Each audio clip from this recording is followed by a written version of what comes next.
Assalamualaikum warahmatullahi wabarakatuh. Qul ya ayyuhal kafirun. Katakanlah, wahai Muhammad, wahai orang-orang kafir.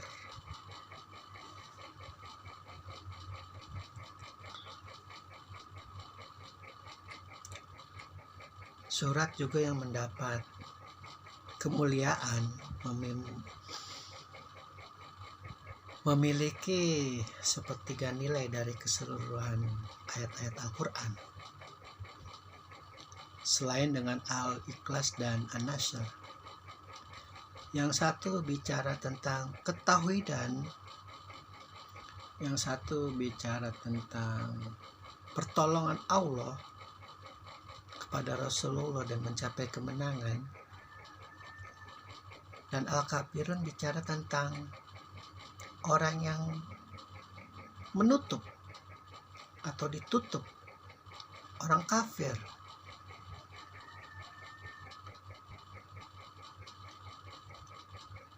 Setidaknya pada zaman Rasulullah ada semacam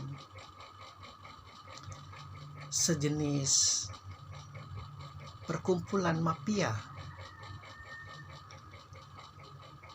yang dikomandani oleh Abu Sufyan sebagai pemegang tertinggi penyembahan berhala-berhala.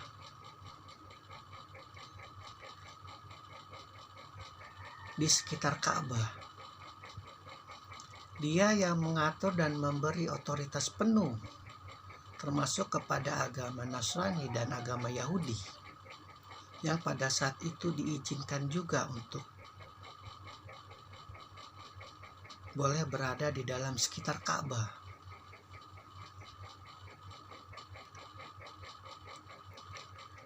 Pada awalnya Abu Sufyan tidak akan mengira bahwa dakwah Rasulullah itu bisa sedikit demi sedikit, perlahan demi perlahan mendapat tempat di hati masyarakat kafir Quraisy. Karena dia melihat bahwa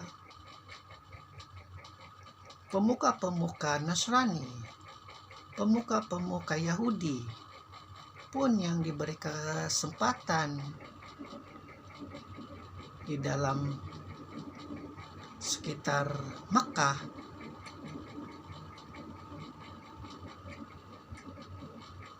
sulit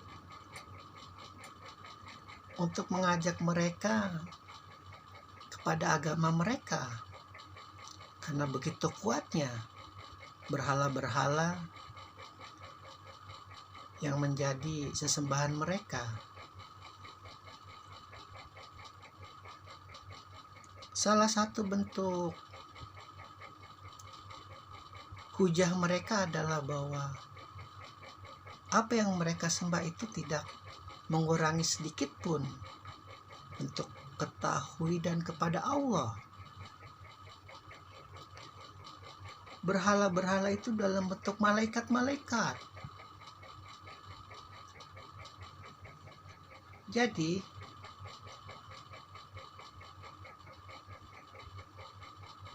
Tuhan yang mereka sembah itu memaujud kepada berhala-berhala itu. Jadi seolah-olah kedekatan mereka kepada Tuhan itu diwakilkan oleh berhala. Padahal tauhid yang dibawa oleh Ibrahim tidak seperti itu tauhidnya. Kita memiliki kedekatan khusus kepada Allah, kepada Sang Pencipta.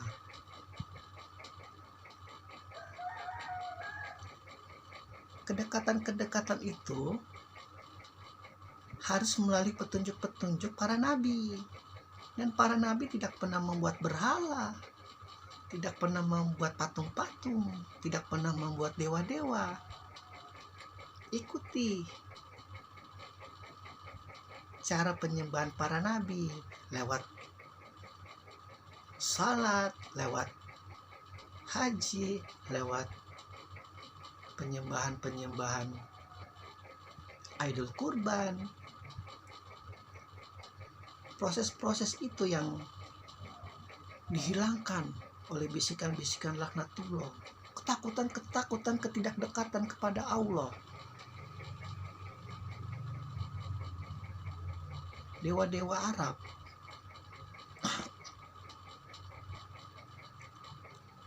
dan Abu Sufyan tidak mengira bahwa wah ini beda ini. Tidak seperti pemuka-pemuka agama Nasrani dan Yahudi ini. Dia ciptakan strategi baru. Wahai Muhammad, agama aku juga baik, sama seperti agama yang akan engkau perjuangkan, yang dimana engkau berdiam-diam dulu membentuk sebuah kelompok lewat keluarganya Ali, Khadijah,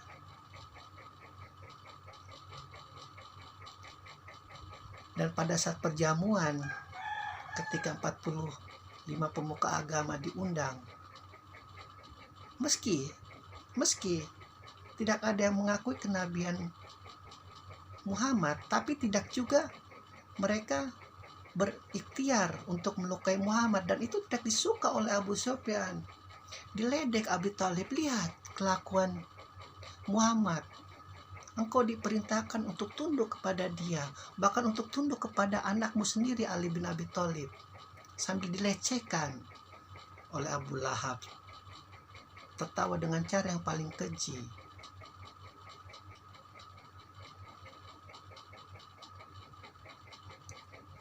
Tapi semakin lama dibiarkan, pengikut Muhammad semakin banyak. Justru itu dia ciptakan strategi baru. Udah deh, lu cobain dulu agama gua dalam beberapa waktu, dan gua akan coba agama lu dalam beberapa waktu. Ayo, lu harus tahu juga kebaikan agama gua dalam pandangan Abu Sufyan dan kawan-kawan.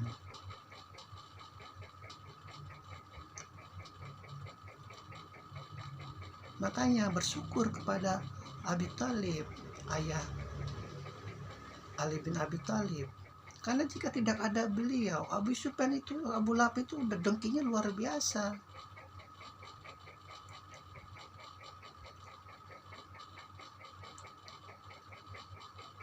Namun tauhid yang pendukung Rasulullah, walau alam, mereka sangat mempercayai Tuhannya Muhammad, karena fitrahnya Ibrahim itu yang mereka simpan di dalam hati.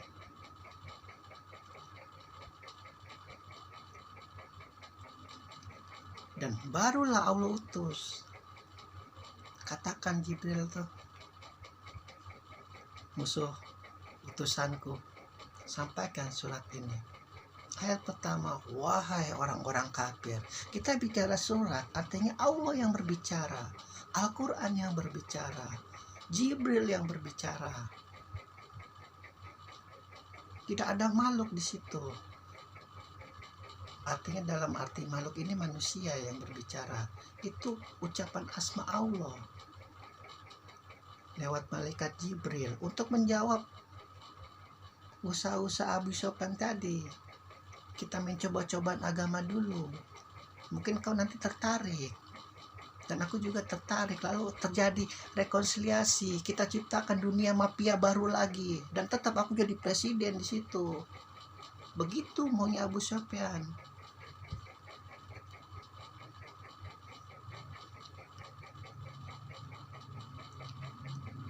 Rasulullah tidak sekalipun ucapannya tidak mewakili Allah, maka dia tunggu dulu. Oh, ya sudah, dengar, wahai orang-orang kafir, apa yang aku katakan. Orang-orang yang menutup dirinya dari pintu rahmat, menutup dirinya dari pintu keberkahan, menutup dirinya dari pintu kebaikan.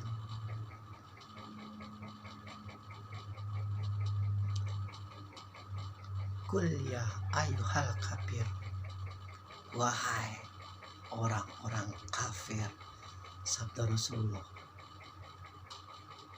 kepada mereka. Alhamdulillahirabbil alamin.